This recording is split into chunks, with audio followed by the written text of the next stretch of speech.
রামিসা হচ্ছে আমাদের ক্লাস 2-তে পড়ে।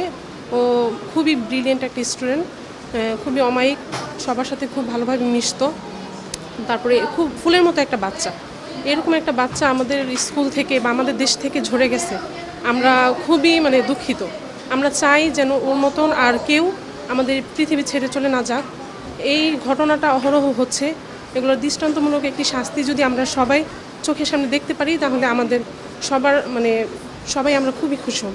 প্রধানমন্ত্রীকে আমরা অসংখ্য ধন্যবাদ। আমাদের এই বিচারটা খুবই সুন্দরভাবে, সুষ্ঠুভাবে সম্পূর্ণ, খুব দ্রুত সম্পূর্ণ করার জন্য বিচারপতিকে খুবই অসংখ্য ধন্যবাদ, এবং রাষ্ট্রপতিকে, আমাদের প্রধানমন্ত্রীকে, তাদেরকে অসংখ্য ধন্যবাদ।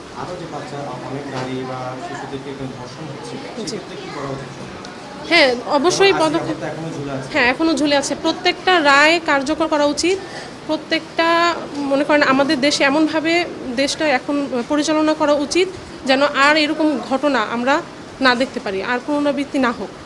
এই সমস্ত ঘটনা আমাদের জন্য খুবই হৃদয় বিদায়ক।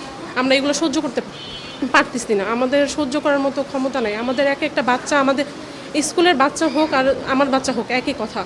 এগুলো যে কোনো নারী বা শিশুর আর যেন এইরকম আমরা না দেখি।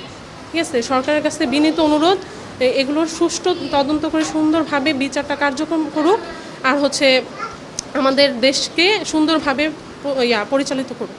আসলে বাংলাদেশের একটা ঐতিহাসিক রায়, রামিসা হত্যা মামলার আজকের 7ই জুন রায় দেওয়া হয়েছে। মাননীয় আদালত সর্বোচ্চ শাস্তি মৃত্যুদণ্ডের রায় দিয়েছেন। আসলে এই রায় নিয়ে তালবাহানা করা যাবে না। এই রায়টা যত দ্রুত সম্ভব বাংলাদেশের মাটিতে যদি কার্যকর করা হয়, তাহলে আমরা পপুলার শিক্ষা পরিবার সহ সারা বাংলাদেশের মানুষ অত্যন্ত কৃতজ্ঞ থাকব।